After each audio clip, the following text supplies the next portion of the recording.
मैत्रिणींनो, आजच्या फास्ट फूडच्या जगात सर्वात महत्त्वाचं असतं स्वतःच्या आरोग्याची काळजी कशी घ्यावी. अर्थातच यासाठी आवश्यक आहे ते म्हणजे रोजचं सात्विक जेवण.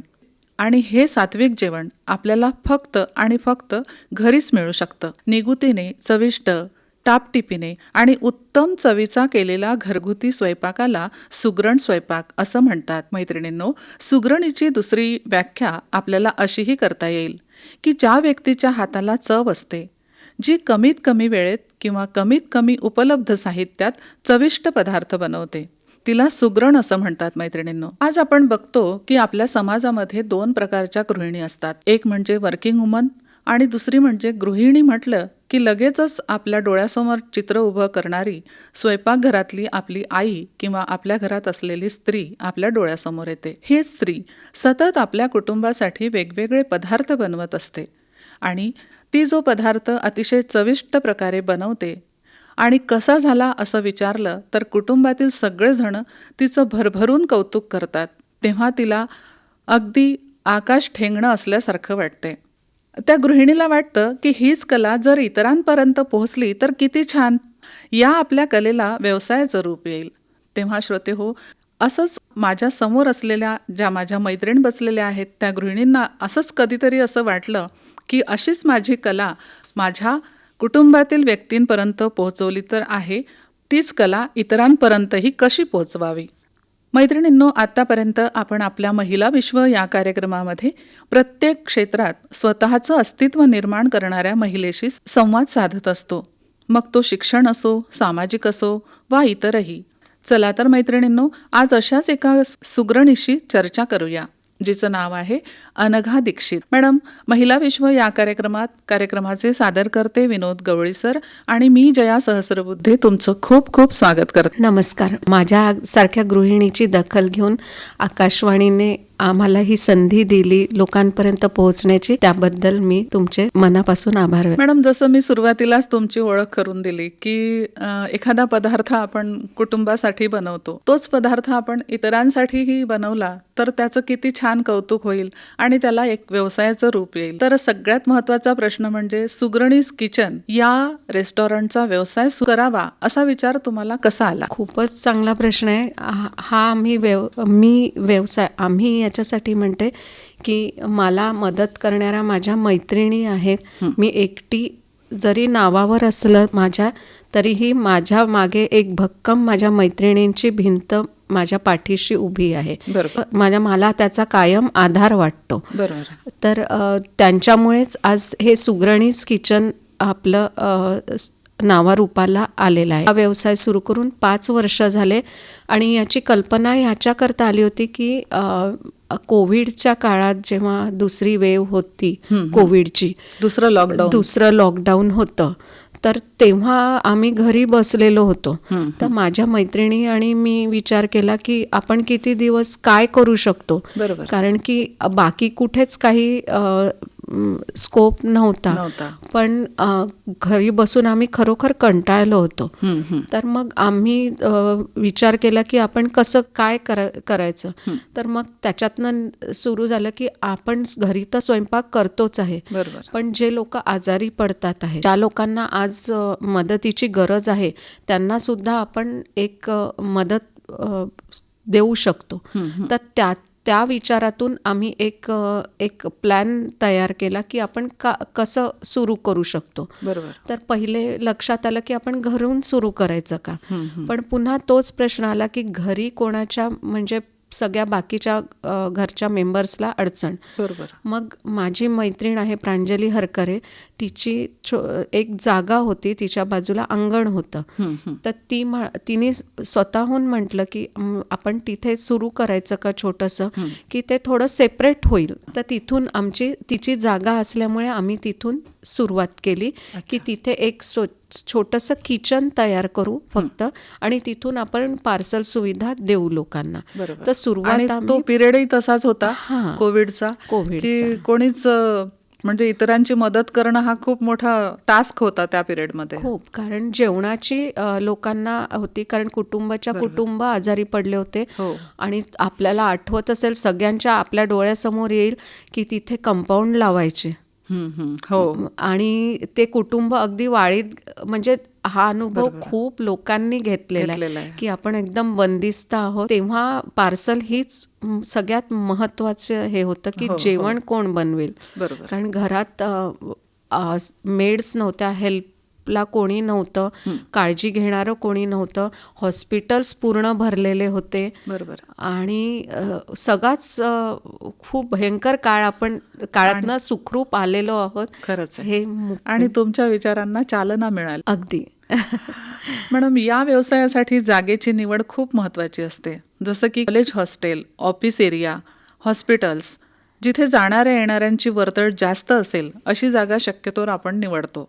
तर ही कल्पना, हा जो विचार आहे तो तुम्ही कसा अंमलात आणला? खरं सांगू का, आम्ही हा काहीच विचार नव्हता केला. मुख्य म्हणजे तिची जागा होती मैत्रिणीची, हीच मुख्य आमचं भांडवल होतं ते. बरोबर. ती कुठेही असते, अगदी आतमध्येही असते, तरी आम्ही तिथेच सुरू केलं असतं. कारण की सुरुवात जर करायची होती, आम्हाला माहिती नव्हतं की हे पुढे याचं काय होईल नाही होईल. बरोबर. तर त्यामुळे आम्ही तेवढी रिस्क आणि तेवढं भांडवल आम्ही गुंतवू शकत नव्हतो. बरोबर आहे. आणि जस्ट प्रयोग करायचा म्हणून मैत्रिणी मिळून केला. अगदी. रेस्टॉरंट म्हटलं की स्वच्छता आणि गुणवत्ता ह्या 2 गोष्टी तर महत्त्वाच्याच असतात. अन्नाचा दर्जा आणि चव उत्तम असावी.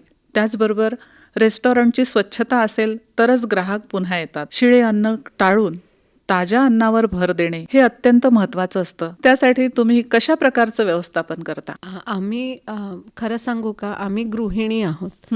आपण घरी कधी कोणी पाहुणे आले की शिळं अन्न खाऊ घालतो का? नाही. भलेही आपण एखाद्या वेळी खाऊन घेऊ, गृहिणी म्हणून आपण खाऊ, पण आपण कधीही कोणाला शिळं अन्न देणार नाही. तर आम्ही त्याच मानसिकतेतनं आलेल्या गृहिणी आहोत. तर आम्ही आमच्या ग्राहकांना कधीही ग्रेव्ही करून ठेवली आहे की काही, असं कधीही करत नाही. आमच्या इथे जे रेस्टॉरंटमध्ये आहे, आमचा पहिलेपासून होता की प्रिझर्वेटिव्ह वगैरे कुठेही वापरायचे नाही. सकाळचा स्वयंपाक सकाळी, संध्याकाळचा स्वयंपाक सकाळी. तर आमचं व्यवस्थापन हेच आहे की सकाळची आणि संध्याकाळची अशा 2 बॅचेस केलेल्या आहे आणि दोन्ही वेळेला पूर्ण ताजा स्वयंपाक तयार. वर्कर्सही वेगळे आहेत, सकाळच्या शिफ्टचे आणि संध्याकाळच्या शिफ्टचे वेगवेगळे आहेत. तर अशा प्रकारे आम्ही ह्याचं व्यवस्थापन करतो. आणि हो, शिळं अन्न वाया जातं थोडं बहुत, कारण की रेस्टॉरंट म्हटलं की आपल्याला अंदाज नसतो किती लोक येतील. जसं अतिथी केव्हा येईल आपल्याला माहिती नसतं, तसंच लोक केव्हा येतील तिथे त्याचंही माहिती नसतं. तर कधी अन्न वाया जातं, तर आम्ही ते एक ड्रम केलेला आहे. तर काही लोक येतात आमच्याकडे, ते कलेक्ट करून घेऊन जातात. जे चांगलं अन्न आहे ते आम्ही गरीब लोक आहे त्यांच्यात वाटून देतो आणि जे वाया गेलेलं आहे ते त्या ड्रममध्ये साठवतो आणि ते घेऊन जातात. आणि ते तिकडे काय करतात ते आम्हाला माहिती नाही, पण ते येऊन कलेक्ट करून घेऊन जातात. खाद्यपदार्थाचा व्यवसाय म्हटल्यावर FSI अन्न परवाना आणि नोंदणी परवाना अनिवार्य आहे. त्याशिवाय स्थानिक स्वराज्य संस्थेचा परवाना देखील आपल्याला घ्यावा लागतो. या सगळ्या क्रियेला साधारण किती वेळ तुम्हाला लागला आणि हे काम तुम्ही कोणत्या पद्धतीने केलं? पूर्वी खूप किचकट होत्या ह्या गोष्टी, पण आता खूप सोप्या झाल्या. आम्ही व्यवसाय सुरू करायच्याच आधी हे सगळे परवाने, एक ओळखीचे ॲडव्होकेट आहे, त्यांना आम्ही त्यांचं मार्गदर्शन घेतलं की आम्हाला काय काय करावं लागेल. असं उठून आपण कुठला व्यवसाय सुरू नाही करू शकत. आमचं स्वप्न जरी होतं, जरी व्यावसायिक स्वरूप द्यायचं आहे, तर आम्ही या सगळ्या गोष्टींचा आधी विचार केला होता आणि त्याप्रमाणे परवाना वगैरे सगळं, शॉप ॲक्ट वगैरे काय काय जे शासकीय जे नियम आहेत ते सगळे पाळून आम्ही आधी त्या प्रक्रिया पूर्ण केल्या आणि मग व्यवसाय सुरू केला. अच्छा, म्हणजे जेणेकरून पुढे कुठलीच अडचण येणार नाही. हो, ती महत्त्वाची असते. कारण की नंतर जर आपल्याला अडचण आली तर आपण ब्लँक राहून चालत नाही. कारण आपण शिकलेले लोक आहोत. बरोबर. शिक्षित म्हटल्यावर समोरचे ती एक्सक्यूज आपण देऊच शकत नाही की मला माहिती नव्हतं. बरोबर. त्याचबरोबर गुंतवणूक आणि कर्मचारी हा सुद्धा अतिशय महत्वाचा मुद्दा आहेच. नियोजन कसं केलं त्या गोष्टीचं? तर हा सगळ्यात महत्वाचा मुद्दा आहे. कारण की स्वप्न खूप असतात, पण जेव्हा ते वास्तवात उतरवायचे आहेत तर त्याच्यासाठी लागणारं जे भांडवल आहे ते आपण कसं उभं करायचं. तर त्याच्यात हा विचार केला होता की जसं मी म्हटलं, माझ्या मैत्रिणी आहे, प्रांजली हरकरे आहे, अंजली अतकरे आहे, आशा मानकर आहे. ह्या माझ्या मैत्रिणी आहे आणि आमचा ह्या चौघींचा एक बचत गट आहे 11 जणींचा. बरं. 11 जणींचे मी नावं घेऊ शकत नाही, पण त्या पण माझ्यासोबत तेवढ्याच खंबीरपणे उभी आहे. पण या 4 जणी अगदी पहिल्या दिवसापासून माझ्यासोबत आहे आणि माझ्या बरोबरीने त्यांनी सगळ्या जबाबदाऱ्या घेतलेल्या आहे. अच्छा. आणि त्यामुळे भांडवल कसं उभं करायचं, तर आम्ही एक अट केली होती की, म्हणजे मी केली होती की आपण हा व्यवसाय सुरू करतो आहे, नाव जरी माझं असलं तरीही आपण हा मिळून सुरू करतो आहे. तर ते आम्ही बचत गटातनं भांडवल घेतलं. आम्ही घरातनं काहीही घेतलं नाही पैसे. अच्छा. आणि आम्ही हे भांडवल जे आहे ते बचत गटातनं अंतर्गत कर्ज घेता येतं. तर अंतर्गत कर्ज घेऊन आम्ही हा छोटंसं किचन उभारलं. आमच्या घरी जे भांडे कुंडे होते, सगळ्यांनी घरचे जे एक्स्ट्रा भांडे होते ते सगळे जमा केले. अगदी शेगडीपासून सुरुवात अशी झाली. आणि गॅसचं कनेक्शन फक्त आम्ही हे स्वतंत्र घेतलं.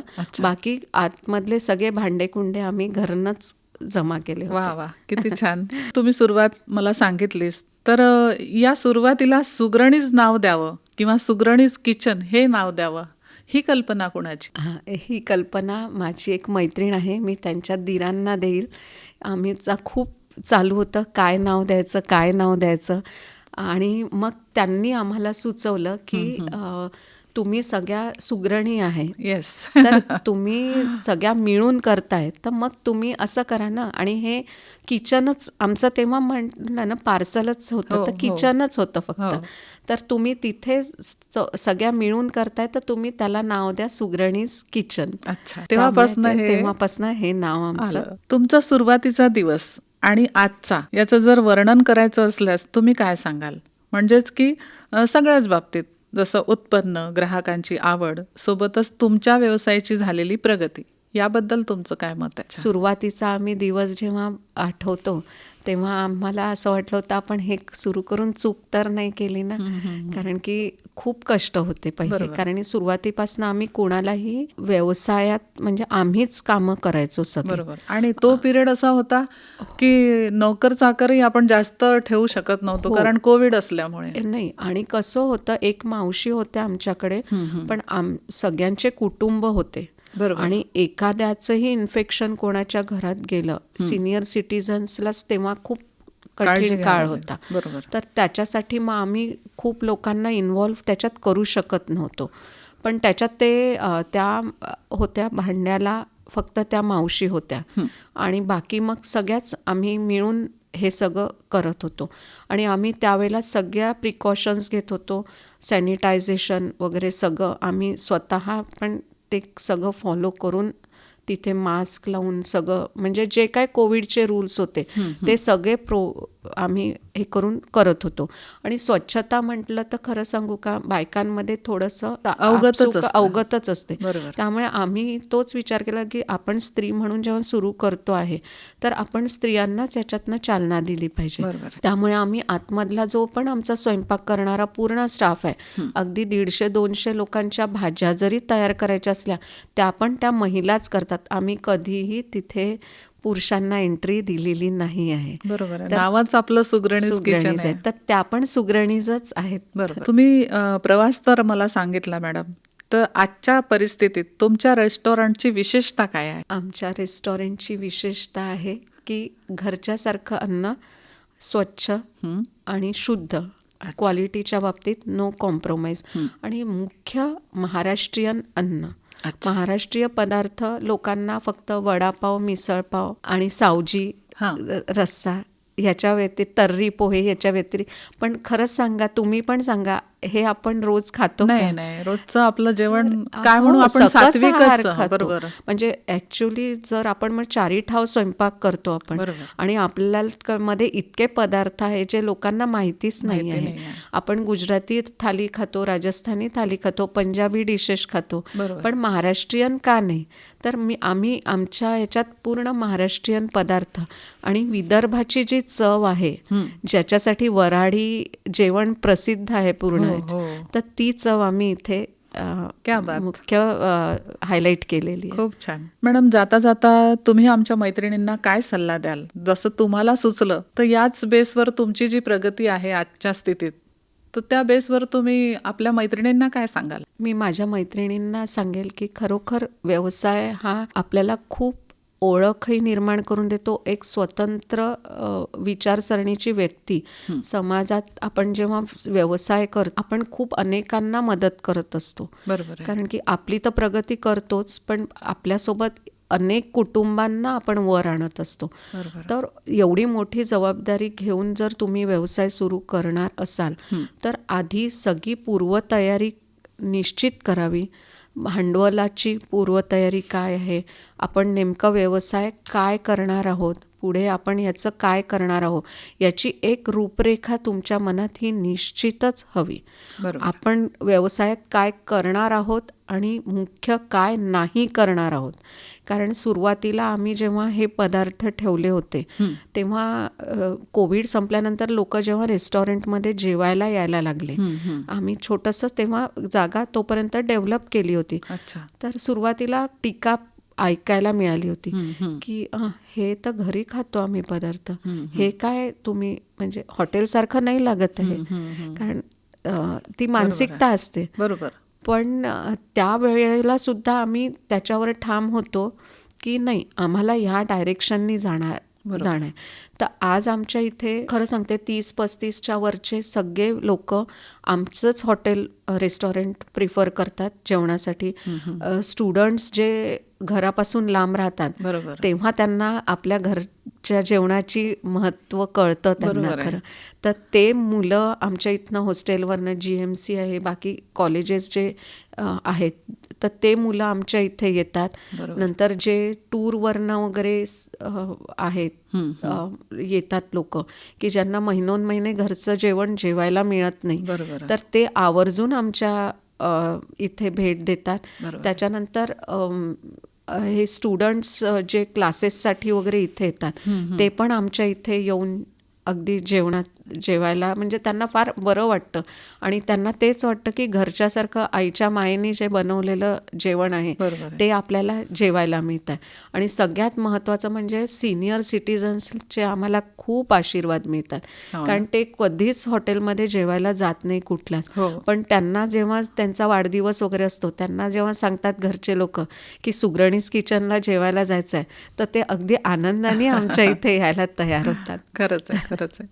आणि अजून एक सहज म्हणून प्रश्न विचारते की आताच तुम्ही सिनियर सिटिझन्सच्या बाबतीत बोललात, तर त्यांचे वाढदिवस जर तुमच्या रेस्टॉरंटमध्ये करायचा ठरवला, तर तुम्ही असं काही त्याच्यासाठी विशेष काही खरं सांगू का, स्पेशल म्हणजे आमची पुरणाची पोळी. अच्छा. खव्याची पोळी. तर हे खूप छान वाटतात त्यांना. श्रीखंड वगैरे जे आपले नेहमीचे महाराष्ट्रीयन पदार्थ आहेत, आणि गव्हाची खीर. अगदी म्हणजे ह्या सगळ्या गोष्टी ज्या आपण विसरत चाललेलो आहे. इवन रस, आंब्याचा रस, आता उन्हाळा सुरू झाल्यावर आंब्याचा रस, तर हे पदार्थ सगळे त्यांना खूप आवडतात. आणि सगळे लोक म्हणतात की तुमच्या इथे फक्त पोट नाही भरत, तुमच्या इथे मन भरतं. वा, खूपच सुंदर. ही इतकी छान पावती एखाद्या म्हणजे आपण जो व्यवसाय सुरू करतो त्याला मिळाली तर खूप काही मिळवलं असं वाटतं. खरंच आहे. तर मैत्रिणींनो, सगळ्यांमध्ये, सगळ्या स्त्रियांमध्ये, सगळ्या महिलांमध्ये कुठला ना कुठला गुण असतो, तर तो तुम्ही स्वतःच्या आतमध्ये न ठेवता तुम्ही तो बाहेर आणा आणि नक्कीच मॅडमसारखं सगळीकडे प्रसिद्ध व्हा. याच शुभेच्छेसह आज आपण इथेच थांबूया. मैत्रिणींनो, तुम्ही जर हा कार्यक्रम तुमच्या वेळेनुसार या मंगळवार दिनांक 17 तारखेला जर ऐकू शकला नाहीत, तर न्यूज ऑन AIR हे ॲप तुम्ही डाउनलोड करा आणि त्यावर तुम्ही ऐका. त्याचबरोबर यूट्यूबवर सुद्धा तुम्ही या कार्यक्रमाचा कधीही कुठेही आणि केव्हाही आनंद घेऊ शकता. नमस्कार मॅडम, तुम्ही इथे आलात आणि आम्हाला भरभरून तुम्ही तुमच्या व्यवसायाबद्दल माहिती तर दिलीच, प्लस तुम्ही तुमच्यातले गुण कसे बाहेर आणलेत ह्या सगळ्याची चर्चा आपण आज इथे केलीत, त्याबद्दल खूप खूप धन्यवाद. मॅडम, तुम्हाला महिला विश्व या कार्यक्रमातनं कुठलं गीत ऐकायला आवडेल? अरे यार मेरे तुम भी हो हसे के घूंघट तो जरा खोलो.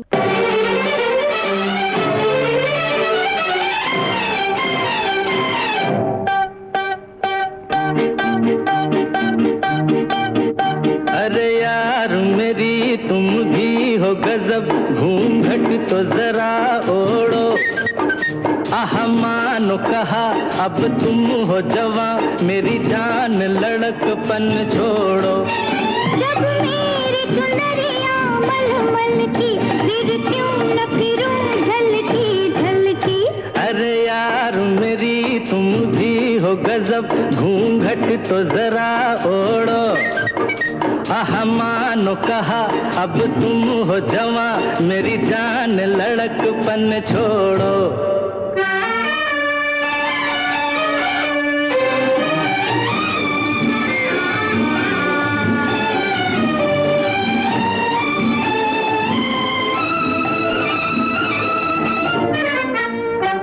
कोई जो मुझको हाथ लगाएगा हाथ न उसके होंगे.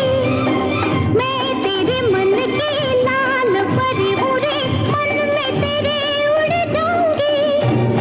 कोई जो मुझको हाथ लगाएगा हाथ न उसके होंगे. मैं तेरे मन की लाल परी उड़े मन में तेरे उड़ जाऊंगी. तुम परी तो जरूर हो पर बड़ी मशहूर हो. जब मेरी चुनरिया मलमल की फिर क्यों न फिरूं झलकी झलकी. अरे यार मेरी तुम भी हो गजब घूंघट तो जरा ओढ़ो. आहा मानो कहा अब तुम हो जवां मेरी जान लड़कपन छोड़ो.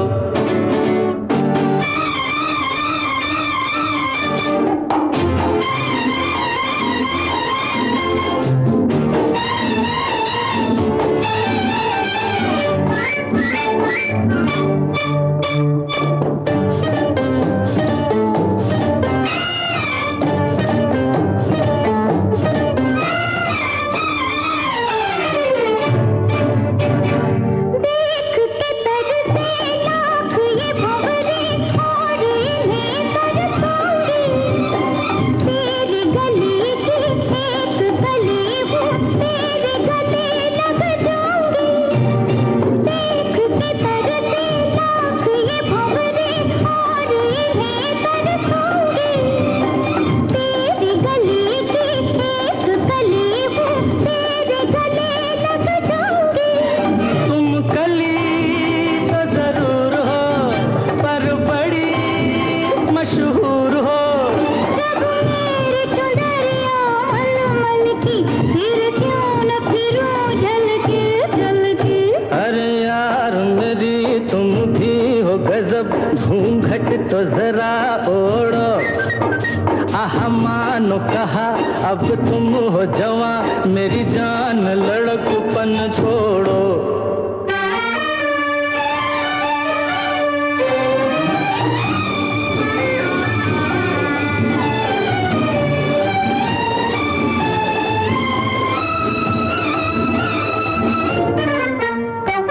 डाल के घुंघटा रूप को अपने और नहीं मैं छुपाऊंगी.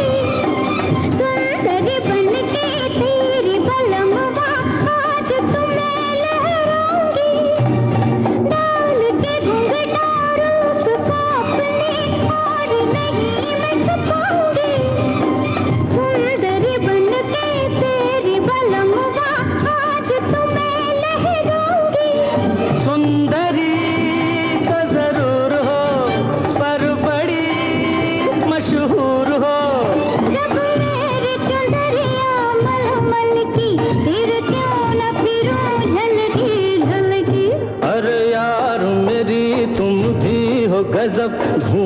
तो जरा ओढ़ो, अरे मानो कहा अब तुम हो जवां, मेरी जान लड़कपन छोड़ो।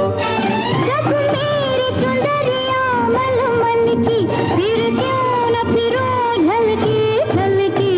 अरे यार मेरी तुम भी हो गजब, घूंघट तो जरा ओढ़ो। अरे मानो कहा अब तुम हो जवां, मेरी जान धड़कपन छोड़ो।